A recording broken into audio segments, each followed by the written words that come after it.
రా తమ్ముడు, బాగున్నావా? బాగున్నాను అన్నయ్య. ఈ అమ్మాయి నా క్లాస్మేట్ రేఖ, ఆయన వాళ్ళ అన్నయ్య హరిబాబు. నమస్కారం. నమస్కారం అండి. బాబు, ఇదేనా రావడం? అవునమ్మా, హరి మా అమ్మ చెల్లి. నమస్కారం అండి. సరదాగా మీ ఊరు చూడ్డానికి వచ్చాం, అంతేగాని మమ్మల్ని చూడడానికి కాదన్నమాట. సుధాకర్, మీ చెల్లి చాలా మెతకన్నావు. మాటగారే. స్నేహితులతో వచ్చేటప్పుడు ముందుగానే ఉత్తరం రాయకూడదు. అనుకోకుండా బయలుదేరమ్మా. ఎలా బయలుదేరితేనే? మంచి సమయానికి వచ్చారు. ఏమిటన్నయ్య? రేపు మన ఊళ్ళో తిరణాలు జరగబోతుంది. బలే పల్లెటూరు తిరణాలంటే నాకు చాలా ఇష్టం. రండి, స్నానాలు చేసి భోంచెద్దురు గాని. రా అమ్మా. కమాన్ హరి.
అవునన్నయ్య, మన డిపాజిట్ మాత్రం కడితే చాలు. ఇంతకాలం నీ చదువులకే డబ్బంతా ఖర్చు పెట్టాడు, ఇంకా వ్యాపారానికి ఎక్కడ తెచ్చిస్తాడు? పైగా ఈ శ్రావణ మాసంలో చెల్లెలు పెళ్లి చేయాలనుకుంటున్నాడు. చెల్లి పెళ్లి కుదిరినప్పుడు ఆలోచించవచ్చమ్మా, కానీ డబ్బు కట్టపోతే నేను నిరుద్యోగంగా కాళ్ళు ఇడ్చుకుంటూ తిరగాల్సిందే. అదేం కాదండి, మా నాన్నగారే డిపాజిట్ కూడా కడతానంటే కాదు కూడదని మిమ్మల్ని వచ్చి ఇబ్బంది పెడుతున్నారు. ఆ తమ్ముడు వ్యాపారానికి డబ్బు ఇవ్వటం నాకు ఇబ్బంది ఏమిటమ్మా? పైగా నేనుండగా నా తమ్ముడికి ఎవరు డబ్బు సాయం అక్కర్లేదు. అలాగే సుధా, నువ్వు అడిగిన 50 వేలు తీసుకెడుతూ గాని. చాలా థ్యాంక్స్ అన్నయ్య. వెరీ గుడ్, అనుకున్న సాధించావు. ఇలాగే నీ వ్యాపారం కూడా బ్రహ్మాండంగా సాగుతుంది. అయితే రేపు పొద్దున్నే బయలుదేరుతాం. అలాగే. ఏమిటి నోరు తీపి చేస్తున్నావు? నీకు తీయని మాట చెప్దామని. ఏమిటో అది? నాకు సబ్ ఇన్స్పెక్టర్ సెలక్షన్ వచ్చింది. అదేనా? అదేమిటి, నేను సబ్ ఇన్స్పెక్టర్ కావడం నీకు ఇష్టం లేదా? నువ్వెంత గొప్పవాడివైనా నా వాడివి కావడం అన్నదే నాకు గొప్ప మోహన్. ఇంకా మన పెళ్లికి వాయిదా పడితే ఏమవుతుంది? మా నాన్న మాట నేను ఎలాగో విన్ను, మీ అన్నయ్య నీ మాట కాదండు. నిజమే, అన్నయ్యకి నేనంటే ఎంత ప్రేమో అన్నయ్య అంటే నాకు అంతే ప్రేమ. ఒకవేళ అన్నయ్య మరో సంబంధం తెస్తే ఎదురు చెప్పలేక ఏ నుయ్యో గొయ్యో చూసుకోవాల్సింది. అంత మాట నాకు తెలిసి నేను బ్రతికుండగా నిన్ను దూరం కానివ్వను.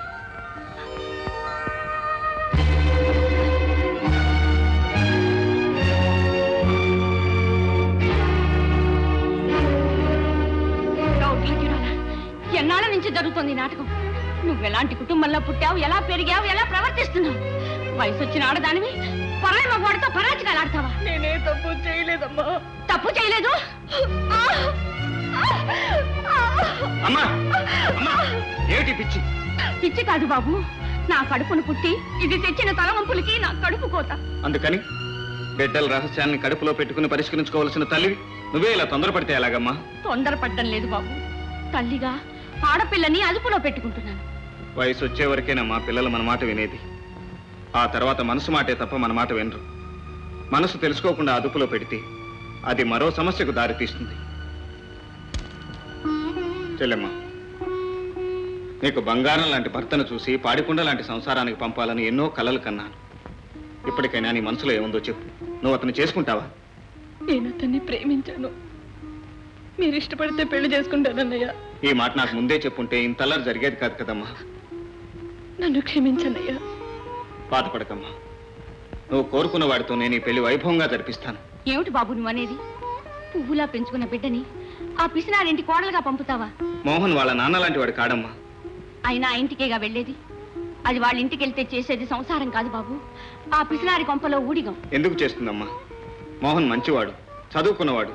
రేపు ఉద్యోగం వస్తే ఏ బస్తీలోనో కాపురం పెడతాడు గానీ ఈ కాసులో ఇంట్లో ఉంచడుగా. రేపే వెళ్ళి పెళ్లి ఖాయం చేసుకొస్తాను. రవిబాబుతో సంబంధం అందుకోవడం అంటే రాజాతో సంబంధం అందుకున్నట్టే. ఈ భాగ్యానికి ఇంత దూరం రావాలా? కాకి చేత గౌరవిస్తే నేనే వచ్చి ఉండేవాడిగా. ఇంకా కాకులు ఎక్కడున్నాయి? నీ దెబ్బతో ఎప్పుడో పొరుగురు పారిపోయి. రేయ్, నువ్వు నోరు మూసుకుని లోపలికి పో. పొమ్మంటే పోతాం. చూడండి ధర్మారావు గారు, ఆ తటపటాయింపు దేనికయ్యా? పటాయింపు కాదండి. మరి? పక్కూరు పరంధామయ్య గారు 1,50,000 ఇస్తానన్నారు. వనమూరు వెంకటరామయ్య గారు 2 లక్షలు ఇస్తానన్నారు. మరి నువ్వు అనేది ఏమిటయ్యా? లేదంటే నేను ఏమైనా ఒప్పుకున్నానా? అంత మాత్రానికి రవి సంబంధం నేను ఏమైనా కాదన్నానా? కాకపోతే నలుగురిలో గౌరవంగా ఉండడం కోసం తాంబూలంలో లక్షణంగా 1,00,000 రూపాయలు పెట్టి ఇమ్మంటున్నాను అంతే. కాసులయ్యా, నీ తెలివితేటలు చాలా అమోఘమైనవయ్యా. వద్దు వద్దంటూనే చాలా ముద్దుగా అడిగా. ఇదిగో చూడు, రవి కొన్న ఆస్తిపాస్తులు ఏమిటో నీకు తెలుసు. తమ్ముడు చదువు కోసం అతను ఎంత ఖర్చు పెడుతున్నాడో నీకు తెలుసు. అంత డబ్బు ఎక్కడి నుంచి తీసుకొచ్చి ఇస్తాననుకున్నావు? రవి అనుకుంటే ఎలాగైనా ఇవ్వగలదు.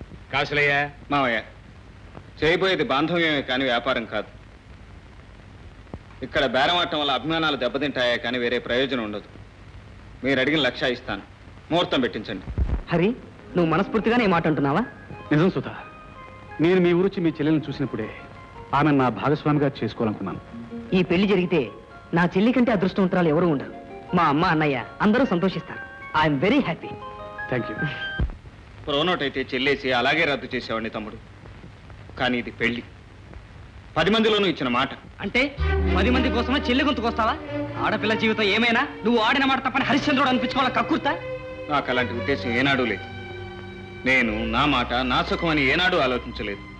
కాకపోతే మన కుటుంబం మన గౌరవం అని ఆలోచించాను. మా నాన్న దృష్టి నీకు లేదు. మారుటన్నావు కనుకనే ఈ దారుణానికి దిగావు. తమ్ముడు, లేకపోతే నీ సొంత చెల్లెలే అయితే శ్రీమంతుల బిడ్డ హరిబాబుకి ఇచ్చి పెళ్లి చేస్తానంటే వద్దంటావా? పొరపడుతున్నావు తమ్ముడు. ఈ నిర్ణయానికి కారణం నేను కాదు. తులసే తన మోహన్ని ప్రేమించానని, అతన్నే పెళ్లి చేసుకుంటానని భీష్మించు కూర్చుంది. ఈ విషయం నలుగురికి తెలియకముందే ఈ పెళ్లి నిర్ణయించాల్సి వచ్చింది. పసిపిల్ల నిప్పు కావాలని కోరుకుంటే ఇస్తామా? ఉగ్గుతారని మారం చేస్తే మానేస్తామా? పెళ్లి విషయంలో దాని ఇష్టాయిష్టాలేమిటి? మన దృష్టిలో అది పసిపిల్లే కావచ్చు బాబు, కానీ లోకం దృష్టిలో అది పెళ్లికి ఎదిగిన పిల్ల. మంచి చెడు నిర్ణయించుకోగల మనిషి. అమ్మా, నువ్వు కూడా ఈ పెళ్లిని సమర్థిస్తున్నావా? మన తప్పు కానప్పుడు, మనం చేయగలిగింది ఏమీ లేనప్పుడు జరిగేదాన్ని మనస్ఫూర్తిగా జరగనివ్వడం మర్యాద బాబు. కాదు, మూర్ఖత్వం. దయచేసి నా చెల్లి పెళ్లి నా ఇష్ట ప్రకారమే జరగనివ్వండి. ప్రేమ, బాధ్యత, పెద్దరికం పేరుతో పరాయి వాళ్ళు నా చెల్లి గొంతు కోయటానికే ప్రయత్నించకండి. ఎవరు ఆ పరాయి వాళ్ళు? దేవుళ్ళ లాంటి అన్నయ్యను పరాయివాడు అనడానికి నీకు నోరెట్లా వచ్చిందిరా? తండ్రి తర్వాత తండ్రంతటి వాడుగా నిలిచి చదివించి ఈ కుటుంబాన్ని ఇంత స్థితికి తెచ్చిన వాడు పరాయివాడా? రేయింపవాళ్ళు రెక్కలు విరుచుకుని చెల్లి పెళ్లికని దాచిన డబ్బుని వ్యాపారానికి కావాలని ఊడ్చగలని నువ్వురా పరాయివాడివి? ఆవేశపడకమ్మా. ఎంత కాదనుకున్నా పేగు ఎడమేనమ్మా. తమ్ముడన్న మాటలో తప్పు లేదు. తన ఎంగిలి పాలు తాగి పెరిగిన చెల్లి మీద తనకు మించిన మమకారం నాకెలా ఉంటుంది? వెర్రిగాని బాబు. తమ్ముడు, మారుటన్నయ్యుండి నీకు తెలియకుండా నీ సొంత చెల్లెల విషయంలో నిర్ణయం తీసుకోవటం నాది తప్పే. క్షమించు. ఏది ఏమైనా నా చెల్లెలి పెళ్లి నా ఇష్ట ప్రకారం జరగాల్సిందే. అన్నయ్య, చావమంటే చస్తాను గాని తన పెళ్లి కోసం నన్ను తాగడి పెట్టద్దని చెప్పి. ఓహో, అర్థమైంది. అయితే ఇంట్లో ప్రతి ఒక్కరు నాకు వ్యతిరేకులు అనమాట. అలాంటప్పుడు ఇంటికి నాకు మాత్రం సంబంధం ఎందుకు? నా ఆస్తి నాకు పంచమండి. తమ్ముడు, సుధాకర్, ఇప్పుడు ఆస్తి పంపకం వద్దు తమ్ముడు, తొందరపడద్దు. చెల్లి పెళ్లి గురించి అన్నదమ్ములు విడిపోయారని అప్రదిష్ట తేవద్దు. నా మాట విను. నా మాట వినని వాళ్ళ మాట నేను వినను. నా మాట చెల్లని చోట ఒక్క క్షణం కూడా ఉండను. వెంటనే మధ్యవర్తిని పిలిపించి పంపకాలు చేయించండి. ఇంకా నీకు ఈ ఆస్తిలో భాగం ఎక్కడిదిరా మధ్యవర్తుల్ని పిలిపించడానికి? నీ చదువులకి, సరదాలకి, వ్యాపారానికి చేసిన ఖర్చు నీ భాగానికి మించే ఉంటుంది. ఇక నీకు చిల్లి గవ్వ కూడా మేము ఇవ్వక్కర్లేదు. వెళ్ళరా, నా కళ్ళ నుంచి వెళ్ళిపో. ఉద్రేకపడకమ్మా. ఈ గొడవ నలుగురు వింటే నవ్విపోతారు. కన్న కొడుకే కడుపు మీద తన్ని పగపగ నవ్వుతుంటే ఇక నలుగురి నవ్వుతో నాకు పని ఏమిటి బాబు? పంపించే, వాడి ముఖం కూడా నేను చూడలేను. తమ్ముడు, ఇంటి పెద్దగా నా బాధ్యత నేను నిర్వహిస్తాను. మన మధ్యన వేరే మధ్యవర్తులు ఎందుకు? నువ్వు అడిగినంత నీకు ఇస్తాను. కానీ నువ్వు ఎక్కడున్నా నీ క్షేమం కోరేవాళ్ళం మేము ఇక్కడ ఉన్నామని మాత్రం మర్చిపోవద్దు. జీవితంలో మనం అనుకున్నవన్నీ జరగవు. నాకు మీ చెల్లెల్ని చేసుకునే అదృష్టం లేదనుకుంటాను. బాధపడకు. కాదు హరి, దురదృష్టవంతురాలు నా చెల్లెలే. కలవారింట సుఖంగా ఉండాల్సింది. మా అన్నయ్య మూలంగానే. ఎగ్జాక్ట్లీ. చాలా మంచి పని చేశావు. నీ మాటకి విలువని మీ అన్నయ్యతో తెగదింపులు చేసుకొచ్చినందుకు సంతోషిస్తున్నాను.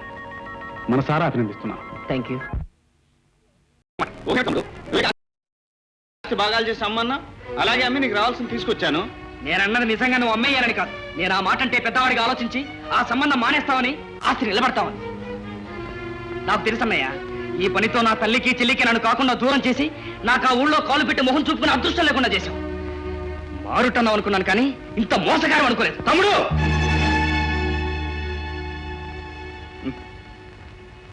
మారుటన్నను అనిపించుకోకూడదనే నిన్నింత గారాభంగా పెంచాను. చిన్ననాడే చేయి చేసుకుని నువ్వు నీ కారు కూతురు కూసేవాడివి కావు. సరే, నీ డబ్బు నువ్వు తీసుకో. కనీసం చెల్లెలు పెళ్లి చూడటానికైనా ఇంటికి రా. నేను రాను. హలో రవి గారు, ఎక్కడికి సుధా రానంటున్నారు? మా చెల్లెలు తులసి పెళ్లికి. వాట్, ఒక్కగానొక్క చెల్లి పెళ్లికి వెళ్ళనంటున్నారా? మేమిద్దరం కలిసే వస్తాం. ఏం సుధా? రేఖ, నీకు తెలియదు, నన్ను విసిగించుకో. వస్తా రేఖ.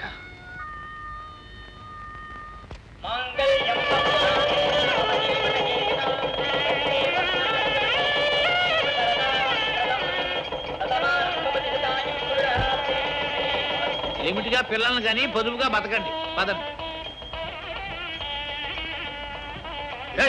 ఎవరా? నేనే. నాకు పెళ్ళయింది. జరిగింది? ఎలా జరిగింది? నేనే జయించానయ్యా ఇక్కడ ముహూర్తానికే. నీ పెద్ద కొడుకు పెళ్లి అవ్వకుండా రెండో కొడుకు పెళ్లి అవ్వడం నీకే అవమానమని ఇలా కానీ ఖర్చు లేకుండా జయించాను. ఆశీర్వదించు. ఏమిటి? నాకు తెలియకుండా జరిగిన పెళ్లికి నేను ఆశీర్వదించడమా? పైగా నువ్వు చేయడమా?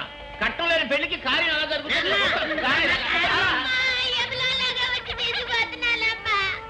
ఊరుకోవే, ఎక్కడ పోతాడు వాడే వస్తాడు. నేను చూస్తా కదా. జంటగా పడుకోవాల్సిన వాడు ఒంటిగా కూతవలసి వచ్చింది. పాపం అనిపిస్తావు.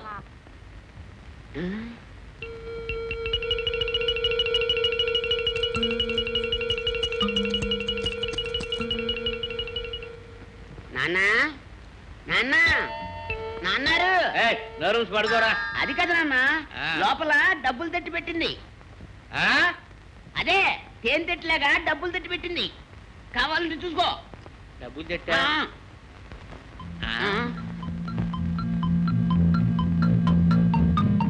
డబ్బులు తెచ్చి పెట్టడమా? అదో అదో. నువ్వు పడవద్దు, నేను వచ్చి పడుచుకుంటాను. నువ్వు పడవద్దు. వద్దు, నువ్వు వద్దు.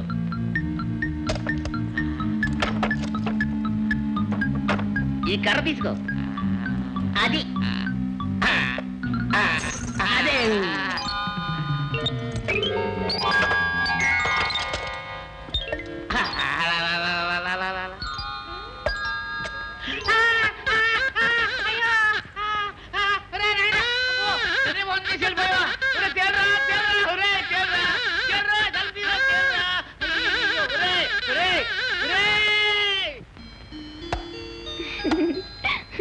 ఏమిటి రవి, ఈ బంచాన్ని బాగు చేసి బంగారు భూమి చేయాలనుకుంటున్నావా? అవును. అంగట్లో అన్ని ఉన్న అల్లుడి నోట్లో శని ఉన్నట్లు అన్నీ ఉంచుకుని నీకు ఈ శ్రమ ఎందుకు రవి? అంటే నేనే నీ దాని కాబోతున్నప్పుడు మరి నా ఆస్తి నీది కాదా? నువ్వు నా దాని అయినప్పుడు కదా. అంటే నేనే వచ్చి నీ మెడలో తాళి కట్టాలా? కట్టినా కట్టించుకున్నా కావాలనుకున్నప్పుడు కదా. అయ్యా బ్రహ్మచారి గారు, మరి ఏ చెల్లి పెళ్లి చేయడానికి నీ వాయిదాలు? ఇది వాయిదా కాదు, తీర్మానం. ఏమని? ఈ జన్మకు పెళ్లి చేసుకోనని. రవి, క్షమించు పద్మ. కొండవాగుతో పాటు బండరాయి కూడా దూకుతుంది. కానీ అది పగిలి ముక్కలై ఇసకై వాగుతో పాటు సాగలేక ఎక్కడో ఓ చోట ఆగిపోతుంది. ప్రస్తుతం నా పరిస్థితి అంతే. నీతో పాటు నేను సాగలేదు. రవి, నన్ను ఏడిపించడానికి ప్రయత్నిస్తున్నావా లేక నా ప్రేమను పరీక్షిస్తున్నావా? మనసున్న చోటే పరిహాసాలు పరీక్షలు పద్మ. నేనిప్పుడు మనసు వచ్చిన మనిషిని. నువ్వు మరో దారి చూసుకోవటం మంచిది. రవి, నీవి మాట మనస్ఫూర్తిగానుంటే నాకు మరో దారంటూ లేదని నీకు తెలుసు. కానీ కానీ ఎందుకు రవి ఇలా మారిపోయా?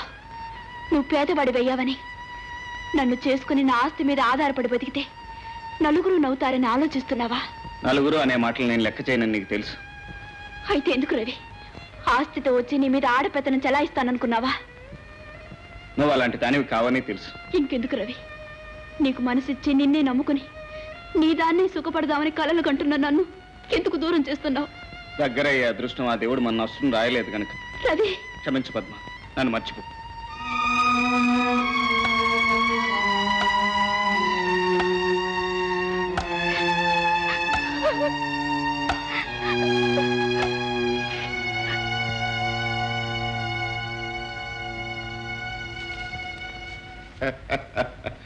పద్మ భూమే కాదు గుండ్రంగా ఉంది, ప్రేమ కూడా గుండ్రంగా ఉందని ఇప్పుడు నీకు అర్థమైందా? ఇదిగో, ఇంత పెద్ద బావు నేనుంటే ఇలా బావి దగ్గర కూర్చుని ఏడుస్తావు ఇంతగా. పద్మ పద్మ నా మాట మన ఇద్దరం ఒక ఇంటోళం అయ్యి మన ఇంట్లో ఇక నవ్వుకున్నాం. అమ్మని అమ్మ ఇక నుంచి తాగుపోతా తిరిగిపోతా అన్నావంటే ఆబోతులు అయిపోతాను. జాగ్రత్త. నేను చెప్పిన మర్యాదగా నువ్వు నా కోసం పుట్టావు, నేను నీ కోసం పెరిగాను.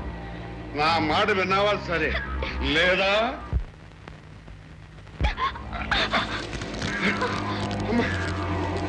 అమ్మని అమ్మ వాడు అన్న తగ్గినా దీని అన్నం తగ్గలేదు. దీని పోరాడు పరిస్థితి.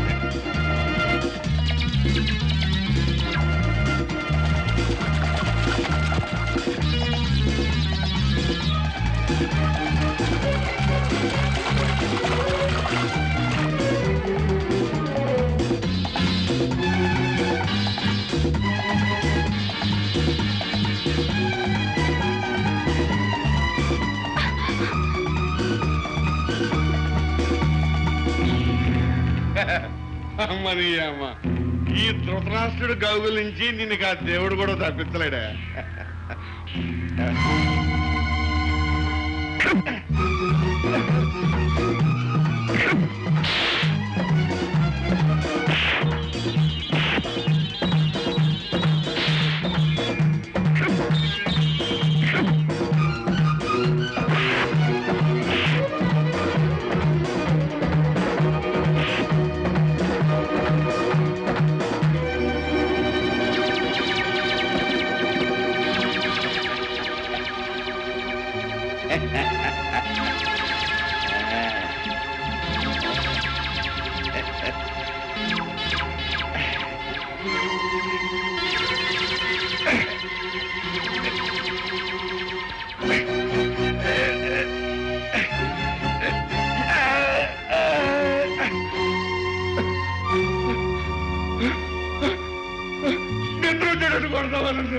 తాగి ఒళ్ళు తెలియకుండా ఉన్నావు కాబట్టి బతికిపోయావు. లేకపోతే ఇవాళ నువ్వు చేసిన పనికి నా చేతిలో చచ్చుండేవాడి.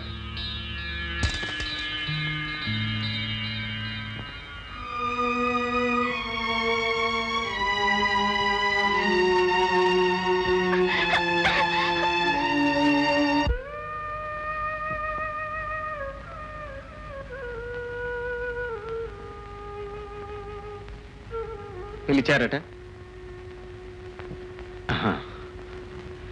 అవును బాబు, నేను ఎందుకు పిలిచానో నువ్వు ఊహించే ఉంటావు, కానీ నేను ఏం చెప్పబోతున్నానో నువ్వు ఊహించలేవు. చెట్టును కదిపి పట్టనట్టు వెళ్ళిపోవటం గాలికి సహజమేమో, కానీ మనస్సును కదిపి ఏమీ పట్టనట్టు వెళ్ళిపోవటం మనిషికి ధర్మం కాదనుకుంటాను. క్షమించండి మావయ్య, మనిషికి మనసు ఒక్కటే ప్రధానం కాదు, తన మనుగడ కూడా ముఖ్యం. జీవితాన్ని పండించుకోలేని మనసులు ముడివడినా ముచ్చటగా ఉండలేదు. అంటే నా బిడ్డను చేసుకుంటే నువ్వు సుఖపడలేవనా? ఎందుకని బాబు? అమ్మాయిలో ఏ లోపం ఉందని? ఏ లోపం లేదు కనుకనే తనకి ఏ లోటు లేని సంసారం దొరకాలని కోరుకుంటున్నాను మామయ్య. బాబు, నాది కష్టపడి జీవించాల్సిన జీవితం. ఏ కష్టం ఎరగని మీ కూతురికి మరో మంచి సంబంధం వెతకండి. వెతికితే దొరికేవి బంధాలే కానీ అనుబంధాలు కావు బాబు. ఒకవేళ నువ్వు ఈ పెళ్లికి ఒప్పుకున్నా, పెళ్లికి ముందు నీకు ఒక నిజం చెప్పాల్సిన బాధ్యత నాకుంది. సమయం వచ్చింది కనుక ఇప్పుడే చెప్పటం నా ధర్మం. రా బాబు.